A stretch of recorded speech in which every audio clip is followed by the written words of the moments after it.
स्वः तत्सवितुर्वरेण्यं भर्गो देवस्य धीमहि धियो यो नः प्रचोदयात्।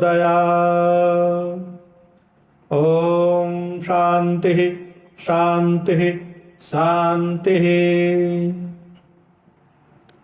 आप सभी महानुभाव का, धर्म प्रेमी सज्जनों का, मातृशक्ति का, महापुरुषों का, छोटे छोटे प्यारे प्यारे बच्चों का इस पारिवारिक संस्कार पाठशाला में हार्दिक अभिनंदन एवं स्वागत है।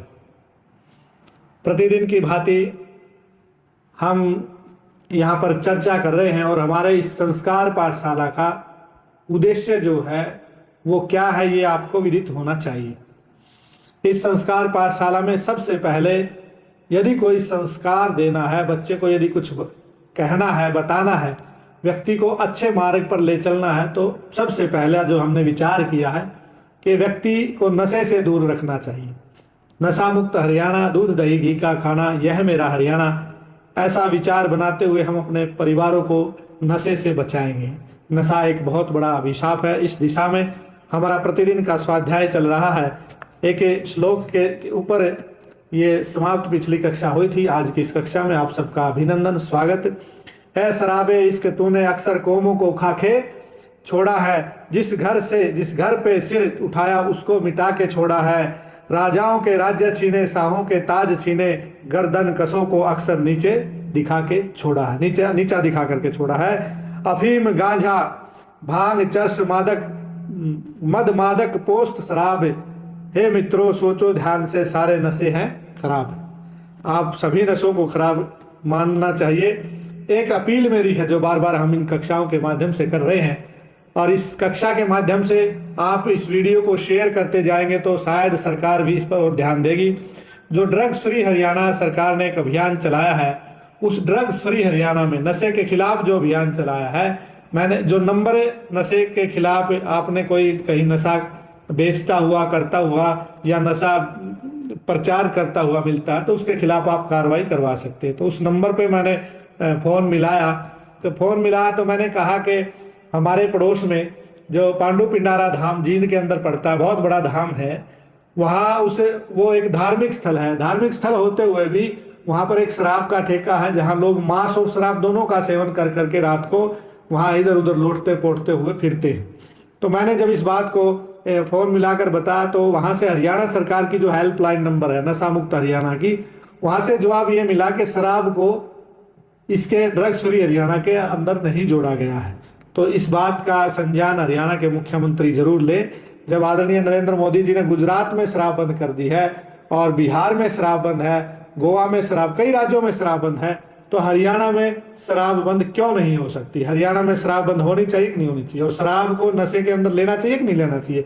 ये तो शास्त्र भी सुरापान का निषेध करते हैं। तो हरियाणा सरकार को भी विचार करना चाहिए कि ये जो शराब है इसको हमें नशे की श्रेणी में लेना चाहिए। तो नशे की श्रेणी में लेना चाहिए क्योंकि इसने ही सभी घरों को बर्बाद कर दिया। शराब के भयंकर परिणामों की ओर संकेत करते हुए विश्व कवि रविंद्रनाथ टैगोर ने लिखा है कि जिस प्रकार किसी भी राष्ट्र व जाति तथा समाज को उन्नत बनाने के लिए उत्तम साहित्य संजीवनी बूटी है, उसी प्रकार किसी भी राष्ट्र को व जाति को निस्सार एवं निस्तेज बनाने हो तो उस राष्ट्र में शराब की आदत डाल देनी चाहिए। बहुत बड़ी बात रविंद्रनाथ टैगोर जी ने कह दी है कि यदि जिस राष्ट्र को आपको उस समाज की उन्नति और उन्नत बनाने के लिए उसको अच्छा आगे मार्गदर्शन उसका करने के लिए साहित्य संजीवनी बूटी का काम करता है। वहाँ शिक्षा का स्तर आपको ऊंचा उठाना पड़ेगा, अच्छे ग्रंथों का स्वाध्याय करवाना पड़ेगा। और यदि राष्ट्र को नीचे गिराना हो तो उस राष्ट्र के लोगों को आप शराब नशा परोसना शुरू कर दीजिए, तो वह राष्ट्र, वह समाज, वह गांव, वह व्यक्ति और परिवार बिल्कुल धराशायी हो जाएगा। आज हरियाणा के अनेकों नहीं, हजारों नहीं, सैकड़ों नहीं, लाखों परिवार बर्बाद हो गए हैं शराब और नशे आदि के कारण से। इसके लिए हमें प्रत्येक घर में विचार करना होगा, प्रत्येक सदस्य को विचार करना होगा। महात्मा गांधी ने भी कहा है, शराब सभी पापों की जननी है। वास्तव में शराब एक ऐसा पदार्थ है जो मनुष्य को चिंतन शक्ति नष्ट कर देता है। मनुष्य की बिल्कुल भी उसके अंदर कोई सोच विचार की, किसी भी प्रकार की समझने की शक्ति छोड़ती नहीं है। ऐसी होती है शराब, और ऐसा ही हर नशा होता है। शराबी व्यक्ति को जब बुद्धि नष्ट हो जाती है तब उसको अच्छाई और बुराई तथा पत्नी और बहन का कोई भेद ध्यान में बिल्कुल नहीं रहता है, फिर पशुओं जैसी स्थिति हो जाती है शराबी की। बिल्कुल ठीक है। पशु को भी ये बहुत कम भान रहता है कि ये मेरी बेटी है या मेरी पत्नी है। ठीक उसी प्रकार आपको भी ये विचार करना होगा। नशा जो है वो व्यक्ति की बुद्धि को इस स्तर पे ला करके छोड़ देता है जिससे वह ये विचारने के लायक नहीं रहता है कि मेरे इस व्यक्ति, इस बहन, इस माँ, इस बेटी के साथ क्या संबंध है। ऐसे आपने अनेक घटनाएं समाज में चलचित्रों के माध्यम से देखी होगी। इन घटनाओं से हमें प्रेरणा लेनी चाहिए। इन घटनाओं से हमारी सरकारों को प्रेरणा लेनी चाहिए। इन घटनाओं से हमारे देश के जितने भी होनहार नेतागण हैं या तो हमारे देश के जो प्रशासनिक अधिकारी हैं उनको प्रेरणा लेनी चाहिए। ऐसी ही बेटी आपकी होती है, ऐसी बेटी किसी और की होती है। तो इन सभी घटनाओं से प्रेरणा लेकर आप राष्ट्र की अस्मिता को बचा सकते हैं। नहीं तो नशे ने तो बड़े बड़े राजाओं के ठाठ नहीं छोड़े हैं। नशे ने तो बड़े बड़े राज्यों और देश को भी नहीं छोड़ा है।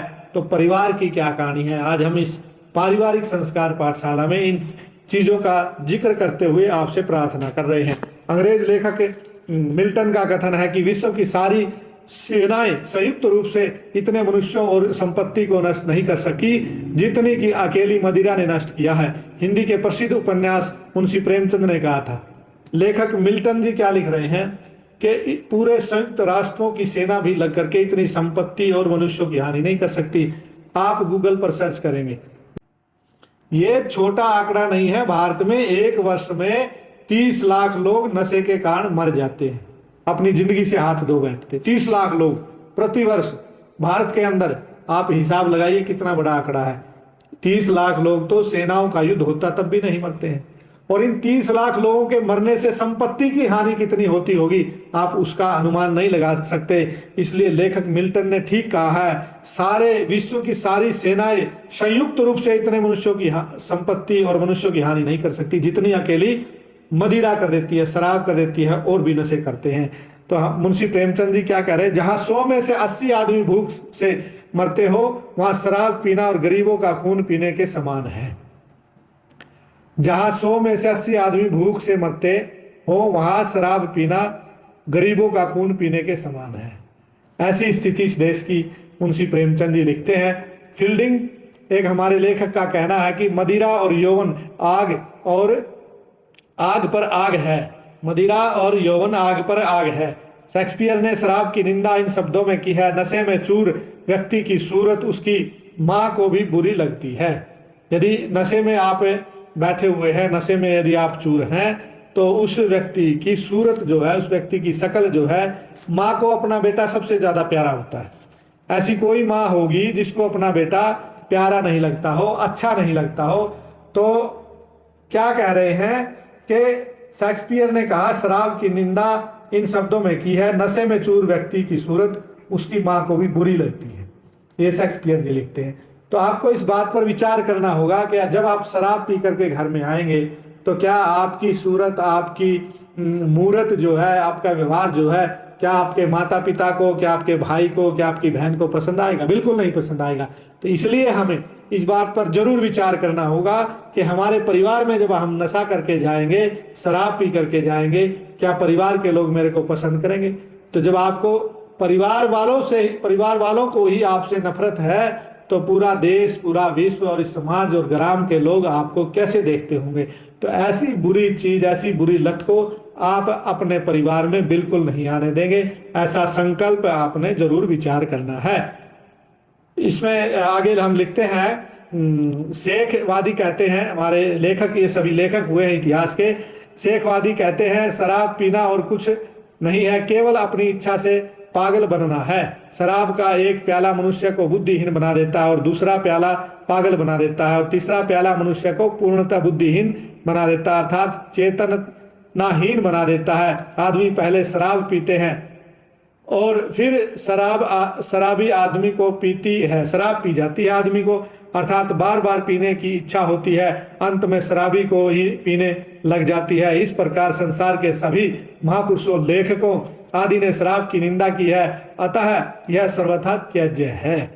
सभी महापुरुषों ने कहा है कि पहले शराब को आप पीते हैं और फिर धीरे धीरे धीरे धीरे शराब आपको पीने लगती है और अंततः गत्वा उस व्यक्ति का क्या हाल होता है, उसके फेफड़े पूरे समाप्त हो जाते हैं, श्वसन तंत्र बिल्कुल नष्ट हो जाता है और पाचन तंत्र बिल्कुल डेड हो जाता है और व्यक्ति अंतिम अवस्था में क्या हो जाता है, केवल शरीर रूपी एक पुतला हो जाता है। न वो घर के काम का रहता है, न परिवार के काम का रहता है, न बेटा बेटी के काम का रहता है और सबसे प्यारी उसकी जो वस्तु है इस संसार में पत्नी, धर्म पत्नी, न उसके काम का रहता है। तो ऐसे व्यक्ति को बताओ इस संसार में कौन चाहेगा? कोई परिवार नहीं चाहेगा, कोई ग्राम नहीं चाहेगा, कोई समाज नहीं चाहेगा, कोई किसी भी प्रकार का धार्मिक संस्थान उसको नहीं लेना चाहेगा, कोई नौकरी पर उसको नहीं रखना चाहेगा, कहीं भी उसका मान और सम्मान और इज्जत नहीं होगी।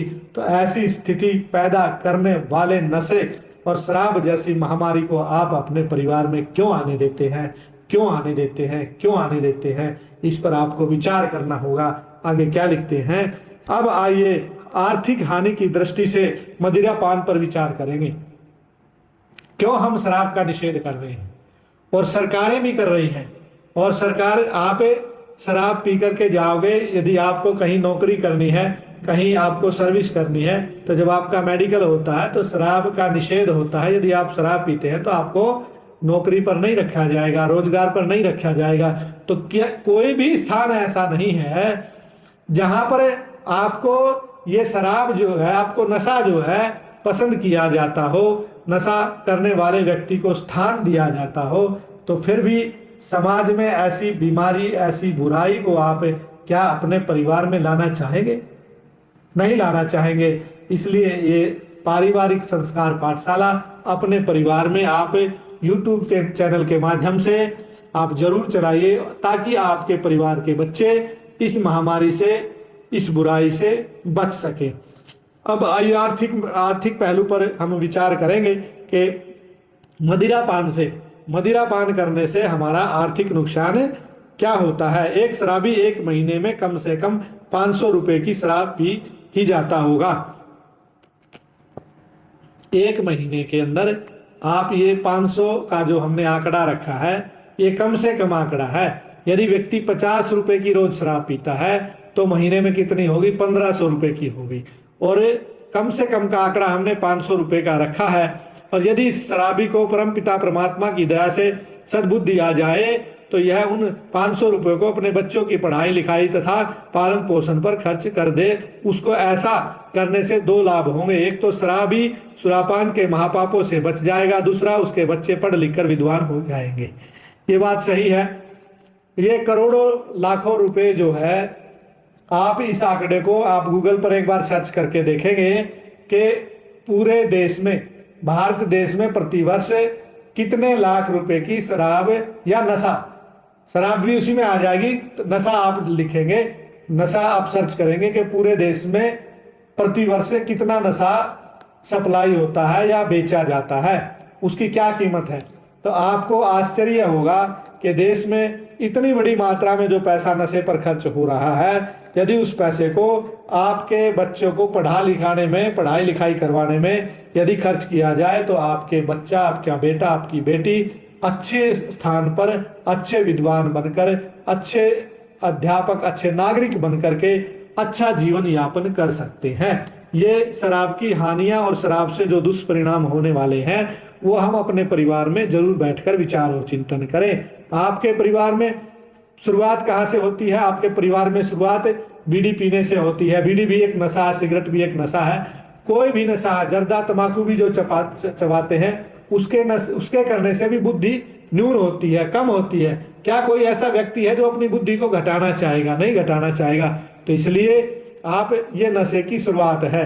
45,855 करोड़ रुपए इस देश में नशा बेचा जाता है। ये 2022-23 के आंकड़े आपके बीच में हम लोग बता रहे हैं भारत देश के। ये कुछ आगे पीछे भी हो सकते हैं, आप लोग भी इस पर विचार करेंगे। इतना बड़ा हजारों करोड़ रुपया नशे पर इस देश में खर्च होता है। आप विचार करेंगे कि इतना बड़ा पैसा यदि आप अपने बच्चों पर खर्च करें तो वो अच्छे पढ़ लिख करके इस देश को आप एक सभ्य नागरिक दे सकते हैं। उनका खान पान भी अच्छा होगा, उनको अच्छी परवरिश और अच्छा खान पान देने से वो हष्ट पुष्ट भी होंगे। आप शराबी के बच्चों को देखेंगे, बेचारे सूखी रोटी खाते हैं, सूखी रोटी मांग करके भी खानी पड़ जाती है। विधवा पत्नी जो होती है वो विधवाओं की तरह अपना जीवन यापन करती है। तो ऐसी खतरनाक स्थिति नशा पैदा करता है परिवार के अंदर। तो कोई भी व्यक्ति, कोई भी परिवार इस संस्कारिक पाठशाला से ये जरूर शिक्षा ले कि हमें अपने परिवार में नशा बिल्कुल भी आने नहीं देना है। आगे क्या लिखते हैं, उनका खान पान अच्छा हो जाता है बच्चों का। इस प्रकार ऐसा करने से पूरा परिवार एक स्वर्ग धाम बन जाएगा। परिवार जो है, जिन परिवारों में नशे का प्रयोग नहीं होता है वो परिवार स्वर्ग के समान माने जाते हैं। स्वर्ग भी यही है और नरक भी यही है। जिस परिवार में जो परिवार नशे के आगोश में डूबा रहता है वो परिवार नरक के समान माना गया है, और जिन परिवारों में नशा बिल्कुल भी नहीं है वो परिवार स्वर्ग जैसे परिवार माने गए हैं। इस प्रकार विचार करने से पता चलता है कि उस शराबी का 500 रुपये प्रति माह, हमने 500 रुपये सामान्य से सामान्य कहा है, प्रति माह कम से कम 50, प्रतिदिन तो 1500 रुपये हो जाएंगे। और कितना बड़ा आर्थिक घाटा होता है। उसको आर्थिक घाटा ही नहीं, उसके साथ साथ अमूल्य संपत्ति है, शरीर भी शराब से जर्जरित होकर दुखों एवं रोगों का अड्डा बन जाएगा। फिर रोगों का इलाज करने के लिए भी कितना धन व्यय करना पड़ता है, अर्थात नष्ट करना पड़ता है।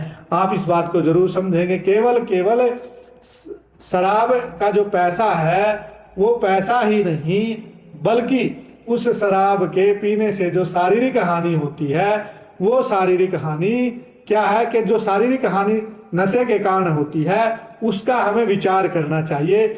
जो नशा हमारे शरीर में फैलता है तो व्यक्ति क्या होता है, रोगी होना शुरू हो जाता है। और जब रोगी व्यक्ति पड़ जाता है तो उसके लिए आपको करना क्या पड़ता है। सब परिवारों में आप देखते होंगे, लाखों रुपए खर्च करने के बाद या लाखों रुपए खर्च करते हुए भी हम व्यक्ति को स्वस्थ है और उसके लिए जो सादा जीवन होता है कि जैसा इसका पहले जीवन था ऐसा परिस्थितियां उसके लिए पैदा नहीं कर पाते हैं।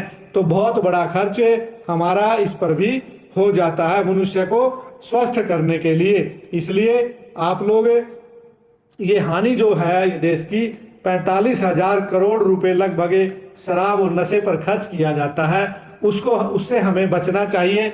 और बच करके आप अपने परिवार को अच्छा जीवन, अच्छा समाज, अच्छा राष्ट्र और उस राष्ट्र, समाज और परिवार से अच्छे नागरिक हम दे सकते हैं।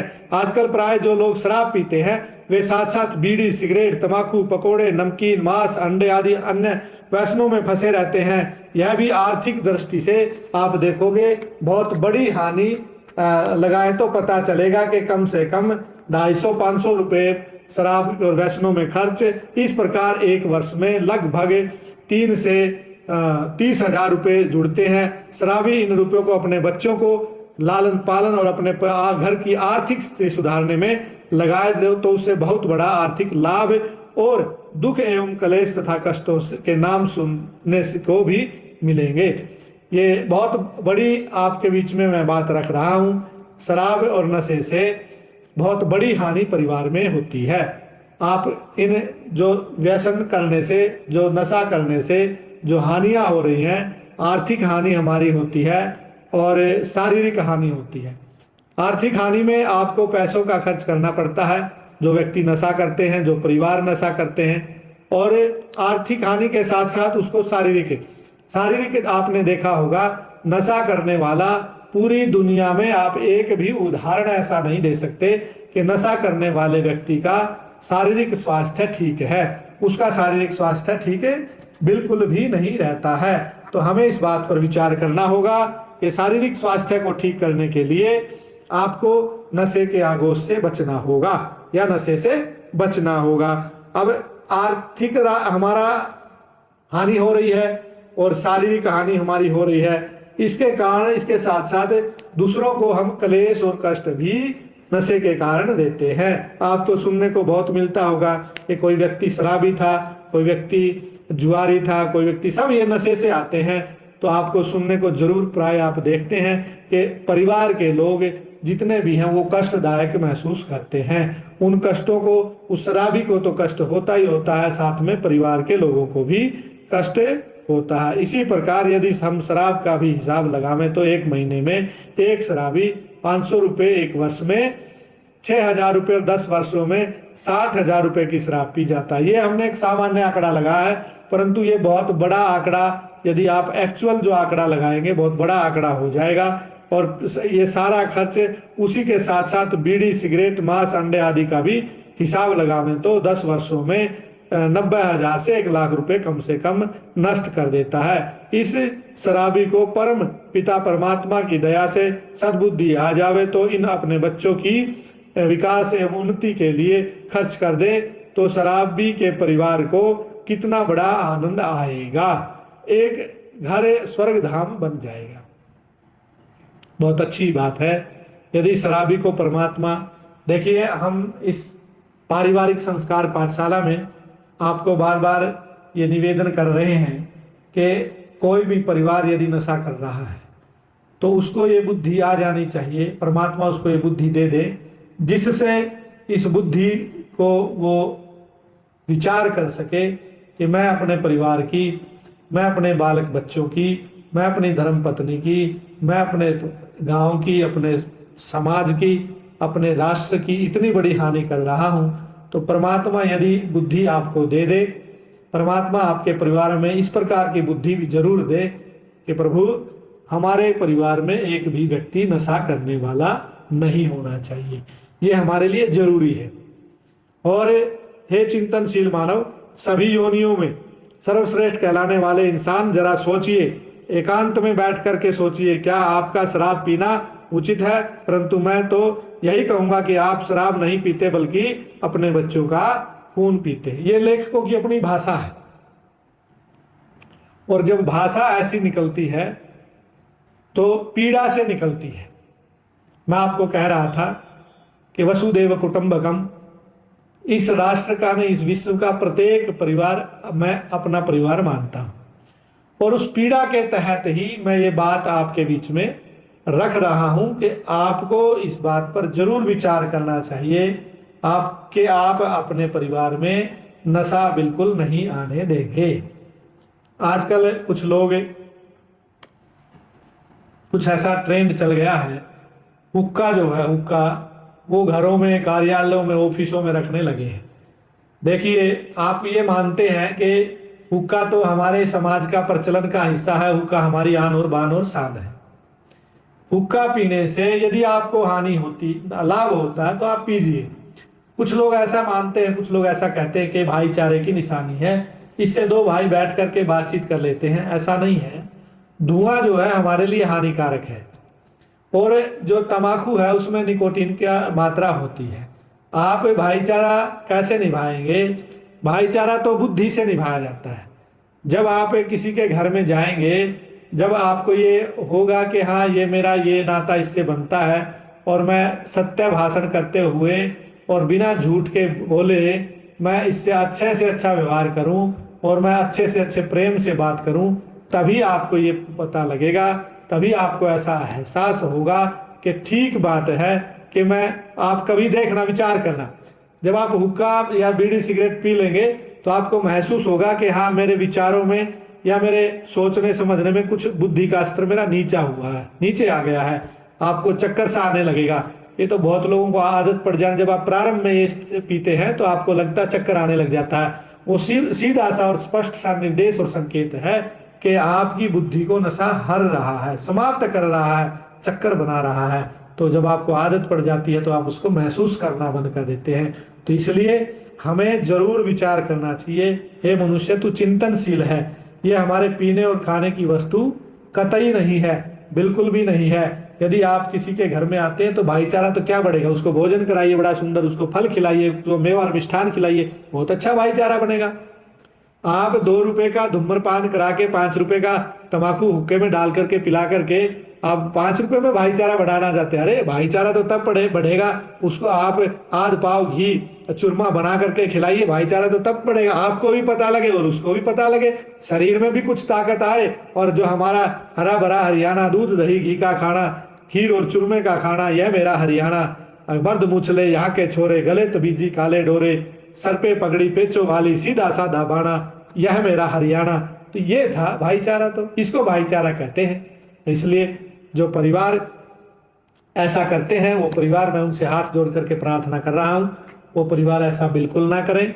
आपको अपने परिवार में जो नशे की शुरुआत है हुक्का और बीड़ी से, वो बिल्कुल बंद करनी है।